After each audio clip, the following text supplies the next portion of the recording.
I will be the one to discuss the Chapter 12 on our course MBA 301 Research for Managers, which is about the emerging trends in research.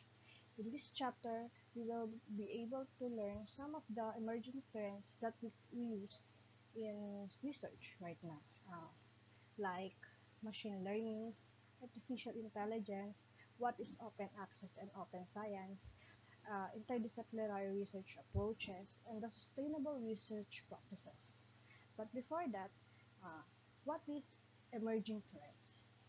Emerging trends is encompasses the incorporation of artificial intelligence, augmented reality or AR, and the Internet of Things. Additional trends consist of participating in conferences and seminars as well as examining data to pinpoint emerging patterns in life. These are the example of the emerging trends. One, emerging trends in research. The first one is the applied artificial intelligence. First of all, what is artificial intelligence? Artificial intelligence is the ability of the software or hardware to exhibit human-like intelligence. This entails a set of technologies that enable computers to perceive, learn, reason, and assist in decision-making to solve problems in ways that are similar to what people do. There are the example of AI application includes the virtual assistants, autonomous vehicles, and speech recognition tools. The second one is the augmented reality. Augmented reality is an interactive experience that enhances the real world with computer-generated perceptual information using software, applications, and hardware such as AR glasses, augmented reality overlays digital content onto real-life environment and objects. Internet of Things is Internet of Things system relates to the network of physical objects or things that are embedded with sensors, software, and other technologies for the purpose of connecting and exchanging data with other devices and systems over the internet. This system can monitor and manage the performance of connected objects and machines. IoT has several applications across sectors with significant economic potential, such as wearable devices that can help monitor and maintain health and well-being, thereby lowering public health expenditures. Energy consumption can be monitored and optimized in buildings. Equipment use can be enhanced, and the health and safety performance of factories improved. Attending conferences and seminars online is also an example of emerging trends in research. Attending academic conferences, webinars, and seminars can expose researchers to the latest research and trends. The fifth one is the data analysis. Uh, Analyzing data is the critical part of research processes. That should be continuous process that happens in daily basis, in every phase. The difference between old the former practices in research in data analysis is that emerging trends we use application softwares to analyze the data we've we've acquired during our researches. And the sixth one and the last one is the surveys and questionnaires. This is part of part of the all of the former practices, but in this emerging trends in research, we are usually use up online softwares or OS in order to conduct the research. Unlike the old one that we tend to use or gather questionnaires personally to the peoples for our research. To elaborate more, in here we'll be discussing about what's the meaning of the machine learning and artificial intelligence. Machine learning is a research area in artificial intelligence that uses algorithms to the the data and create models. These models can be used to perform tasks that requires human intervention. Here you will see some of the example of machine learning we commonly see online. The first is the Tableau software. This is a company that released some examples of machine learning like the facial recognition. Some, uh, there is also the Copilot that we commonly use in some essay that we use online to create to correct our grammars and set essays. And ChatGPT, we all familiar with. Later, I will speak some of the example of machine learning as well. So, machine learning research involves creating algorithms that analyze data patterns to generate models for a specific task. Like I've said in the facial recognition, it was it's a machine learning create to recognize that we commonly use some of the gadgets is it uses facial recognition like phones like right now. It has automatic facial recognition. What that is machine in which we input on our model by foreign the our facial our facial effect to analyze that data. That if we are going to use our mobile phones, it automatically opens if it scans the our face and other example is the biometrics such as that. Uh,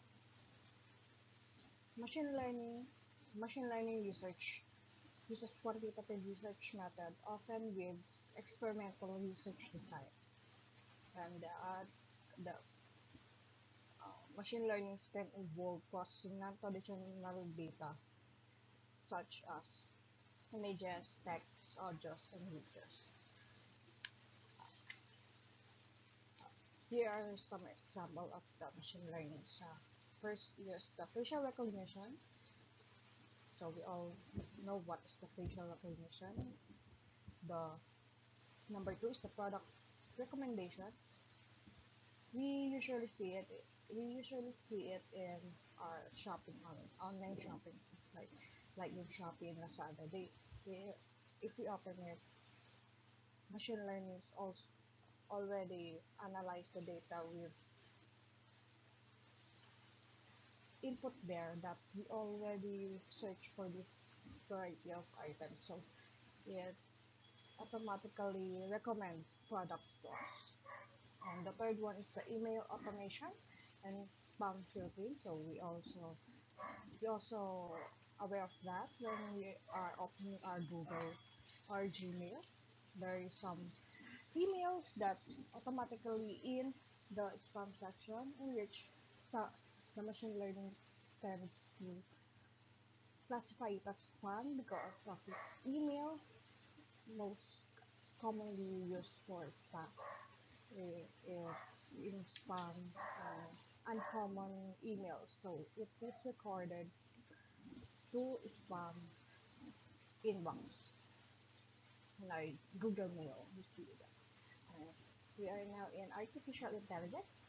AI is used in research in a variety of ways, including analyzing large datasets to identify patterns, automating literature reviews, generating summaries of research papers, identifying relevant keywords, performing sentiment analysis on research articles, clustering related research topic, extraction citation, and assisting with the data visualizations, all of which can significantly improve research efficiency and lead to a new insight by speeding up the process and uncovering hidden connections within complex data sets.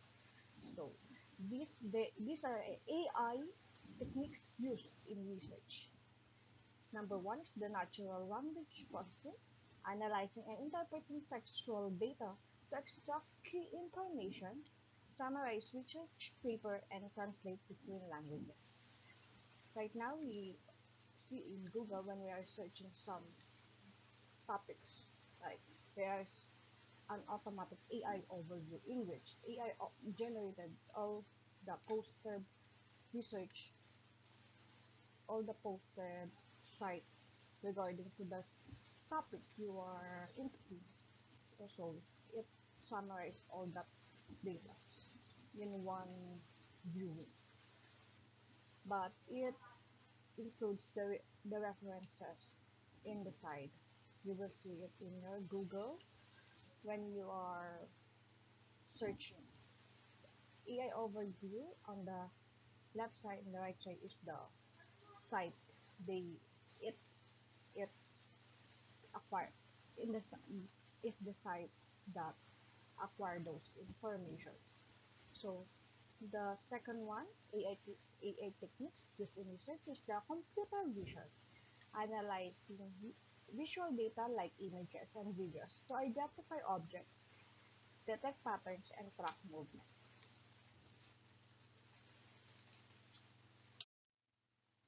How machine learning used in research? We use machine learning in number one, analyzing data, of course, I've already said it, but machine learning can analyze large data sets to identify patterns and trends regarding the research you are looking for the research or the information you are looking for. So number two, it makes prediction. It can make prediction. Use as I said in making prediction, right? In the product recommendation, it predicts that you might be interested in this or it is in this item. So when you are searching for this topic, it also predicts machine learning also predicts that you might be interested in this topic. So that is machine learning. Or it is also predicts that it is related to the topic you are looking for. So number two is the processing non-traditional data. Non-traditional data, like I've said, is the images, text, audios, and videos. Technically, you are not unfamiliar. So machine learning can also help you to identify those non-traditional data. And number four is the capturing nonlinearity as like three. So if there's difficulty identifying uh, some data traditional with the to capture with the traditional model in research, so we use machine learning to to to identify those. There are types of machine learning. The first one is the supervised learning. Supervised machine learning is needs the intervention of human uh, humans. So first is the first example is email classification.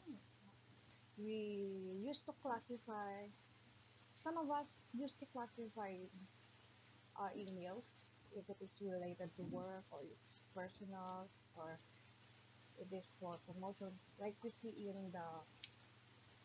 in our Gmail, there's a social tab.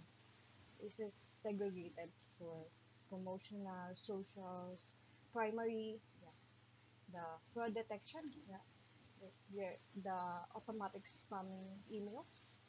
So it identifies the if that email is used, yeah, if we already reported as fraud or spam message, is that image. The image recognition, so the as I've said earlier, the facial recognition, like on our phone, we input there our facial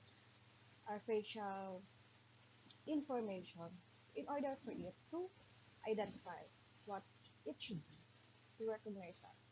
So the sentiment analysis, determining sentiment, if it is positive, negative, neutral of a piece of text based on label. So as we see in Facebook, when we are posting some sort of text or words, Mostly, it, like if it is bad, it automatically turns into ASCII.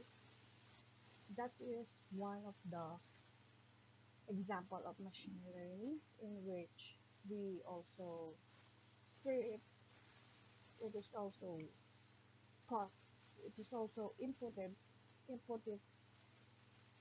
human input it in that functions. So the price prediction, yeah, it is supervised because it analyzes the historical price data to in to generate the future, but it's only predicted. So it's not automatic. It is not the it's not it can be changed in future.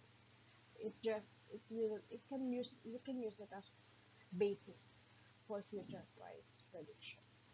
The number two is that unsupervised learning.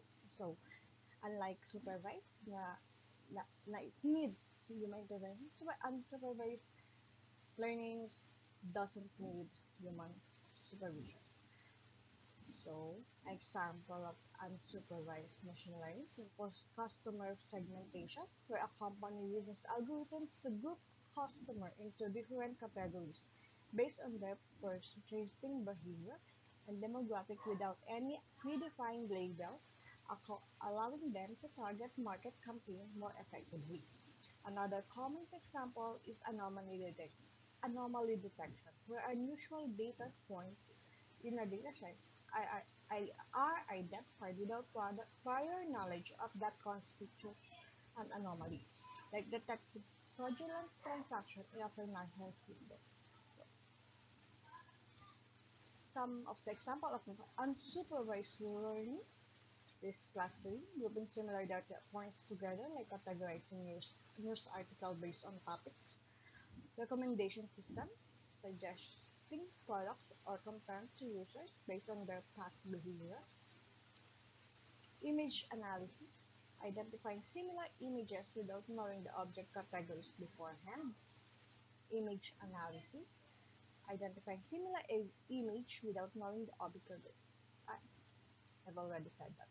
The next one is topic modeling, discovering hidden topics within a collection of text documents. And the last one is the dimensionality reduction, reducing the number of features in a dataset while preserving important information, reinforcement, and the last types of machine learning is the reinforcement learning. Yeah, it's the ML algorithms create plans of course or course of action based on constraints or rewards. So, reinforcement learning is a type of machine learning that where an agent learns to make decisions by interacting with its environment, receiving feedback in the form of rewards or penalty for its action, and gradually advising its behavior to maximize the cumulative rewards over time, essentially mimicking a human trial and error learning process to achieve optimal outcomes in a given situation. The key points about reinforcement learning is the agent based. We also some of the government government site already has agent AI agent in which you were just going to ask questions. It generate questions. It is generate question that is commonly asked to the site or to the application, like in Gcash.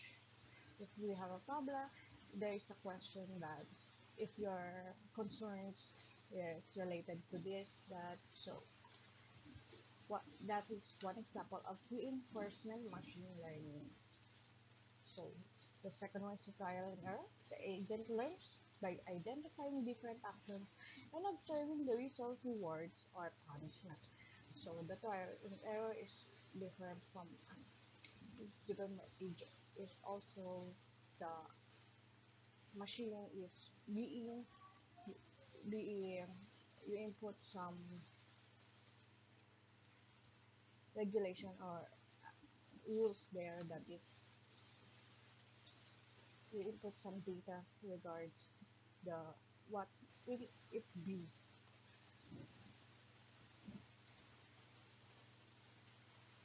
that but that if you push it, for example, if in a in a in a some are acquired equipments times removed, some of the equipment is not that you are the you are trying to put some unnecessary actions and observing the result or rewards. The reward signal the agent goes is to maximize the cumulative rewards it receives from the environment. No explicit label, unlike supervised learning, reinforcement learning does not require pre-labeled data, allowing the agent to learn from experience. The, the to make it more to make it more visual, to make it more clear to your to make it more clear, here are some example scenario of the reinforcement learning. Number one is the robot navigation. A robot learning to navigate the room by receiving positive reward for moving forward towards the desired destination and negative rewards for hitting the for obstacles.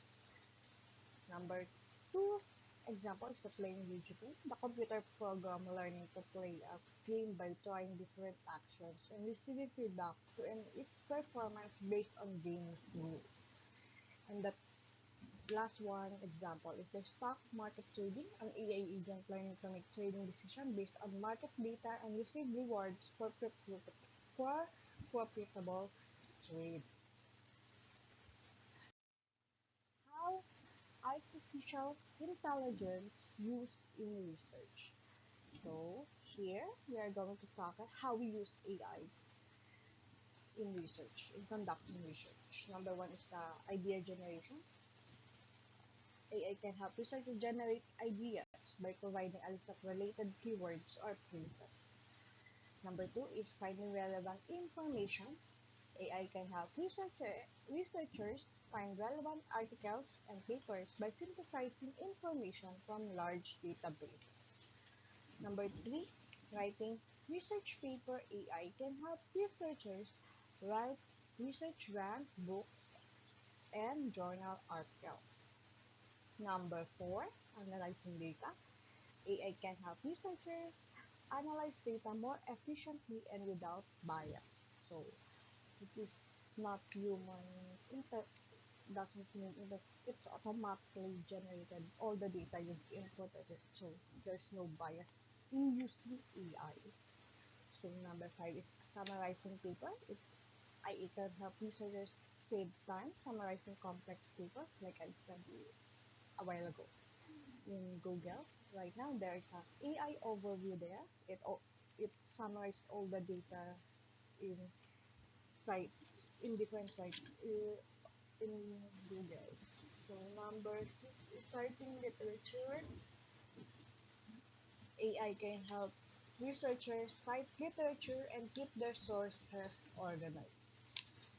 There, there is benefits of AI in research.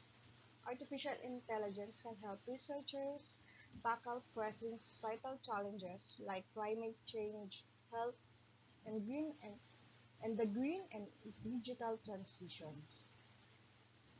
Artificial intelligence can help researchers save time and produce outcomes beyond the reach of current tools. The last one is the AI can help researchers manage complex ideas and extensive information.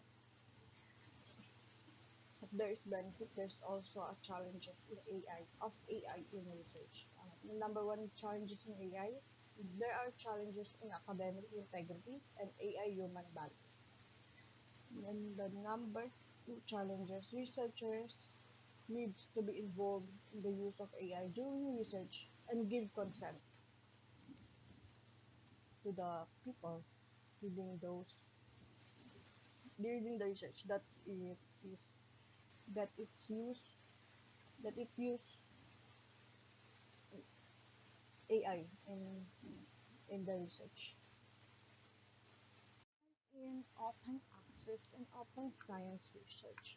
Open access research open access research is research that is available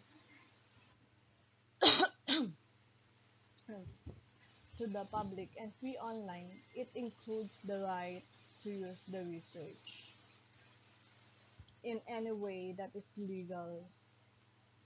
So open access makes research outputs like journal article and books available for free online.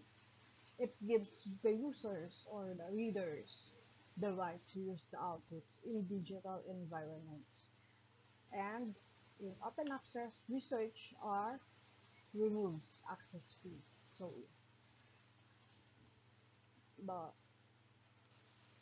it is wildly free for the readers or some researchers. So it includes the right to publish in any way that is legal. Legal. The open research is collab- collaborative approach to specific research that makes the research process and its results widely accessible. It encouraged the sharing of data, code, and other research materials that used to open access publishing. Share, shares specific knowledge with everyone, including researchers, professionals, and amateur scientists. Num- includes open access to research outputs, data and code. So open access is one of the example of open science research. Promotes open peer review, transparent engagement, and open source tools.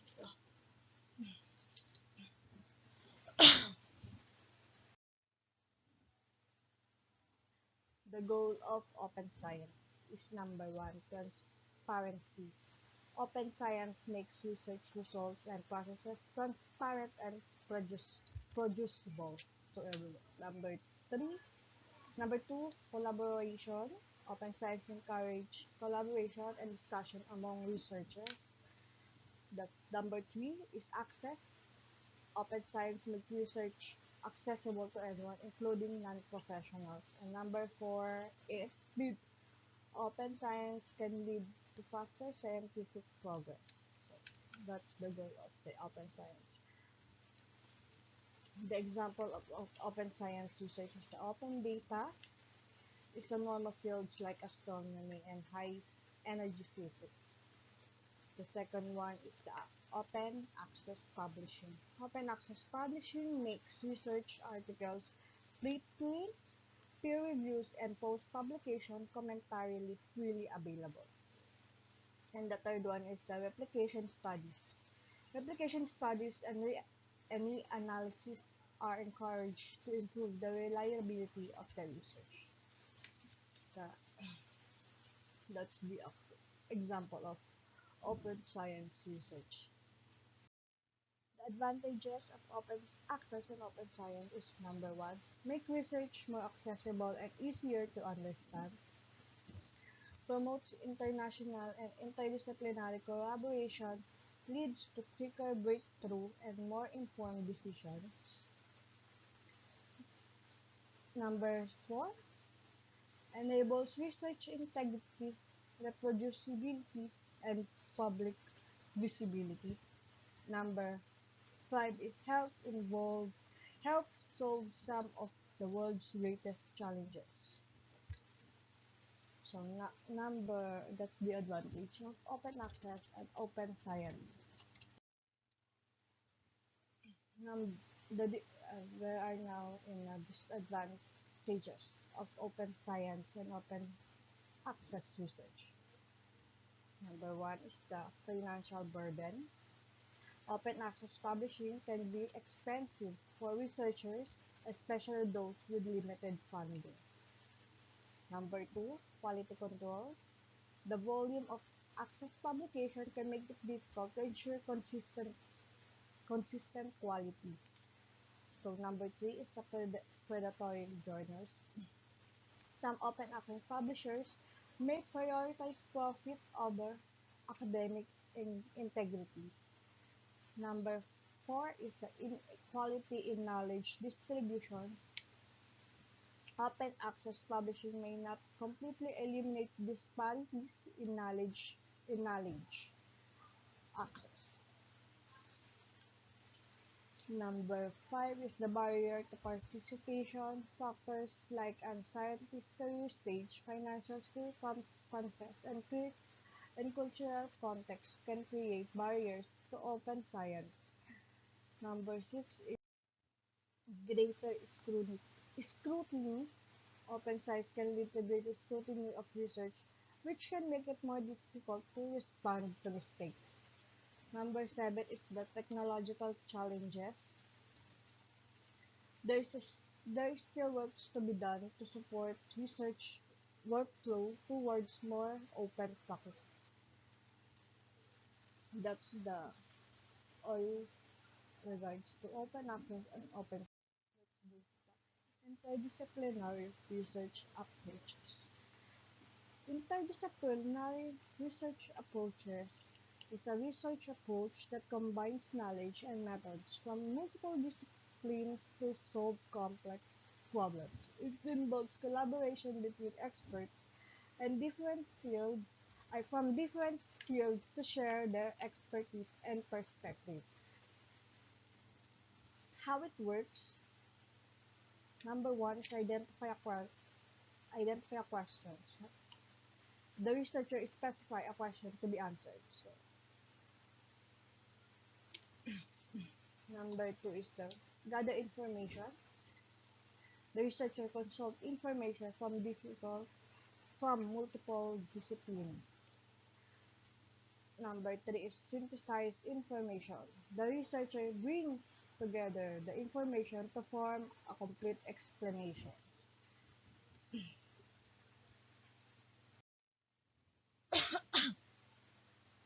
Advantage and disadvantage of interdisciplinary research approaches. The ability to make connection between different concepts and ideas in the foundation of interdisciplinary research. Take a look take a look at, at the many advantages of interdisciplinary research. Number one, facilitates the active exchange of knowledge. Interdisciplinary research enables active knowledge and concept sharing between academics and researchers across different disciplines. By working collaboratively and pooling their knowledge and skills, researchers can achieve fresh insight, creating solutions and innovative breakthrough that would not have been possible through conventional discipline-specific approaches. Number two, addresses complex global challenges. Interdisciplinary research can help to address the real-world problems that requires a multidisciplinary approach. For instance, the looming threats that climate change poses to our world needs to be addressed by experts across different domains, including environmental science, geology, economics, and politics. This interdisciplinary approach is critical to address the impact of climate change and to mitigate its adverse effects on natural resources, agricultural production, and life on our planet. Number three, leads to the creation of new scientific fields. Researchers can assist in identifying global issues and develop new scientific disciplines by collaborating with teams made up of experts in a variety of subject areas. Interdisciplinary research and collaborating with scholars in other subjects can inspire the development of completely new fields of inquiry that explore previously uncharted territory. For instance, the discipline of bioinformatics integrates computer science and biology to provide innovative new methods for studying biological data. We are right now on the disadvantage of the interdisciplinary. While we are while the advantage of interdisciplinary are clear for all to see, there are also some potential disadvantage of interdisciplinary research. Challenges in finding common ground. So one of the first disadvantages of interdisciplinary research is that it can be challenging to find common grounds between researchers across fields as they may have different ways of thinking and different approaches to problem solving. This can lead to communication difficulties and disagreements about the purpose and direction of the research. The number two, resource intensive, time consuming research. Interdisciplinary research, unfortunately, frequently requires more time and resource than conventional discipline specific research.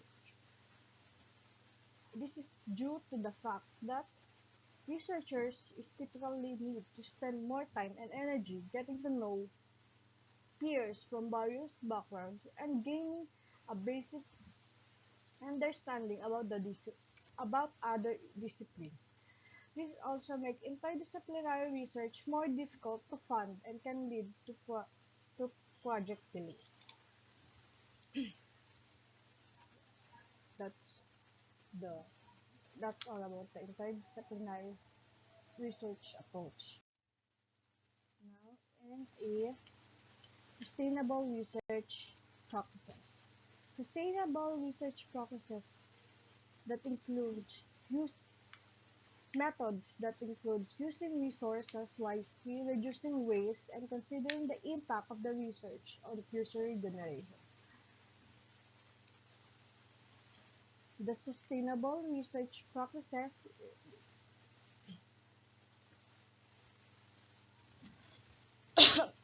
steps is first is define your goals. Define the vision and goals of the research project. So researchers should be clear of what is goals. What is the goal of his research? Number two, plan resources. Plan the budget and resources needed for the research. Number three, reduce waste. Use reusable items instead of single-use items. Number three, reduce energy use. Use electronic files instead of paper like. Number four is to consider future generations. So in conducting research, you should also consider the future generations, to ensure the research doesn't compromise the ability of the future generations to meet their needs. So, number one, two, three, six, designate results, share the research results and their impacts. Number eight, seven, reflects on reflect on experience. Reflect on the research experience and learning. So that's the last step, step in sustainable research practices. So the importance of sustainable research is number one, sustainability in research can help protect resources from future generations. So number two, it can help advance social and economic equity. Number three, it can contribute to effort to combat climate change and protect biodiversity. Yeah.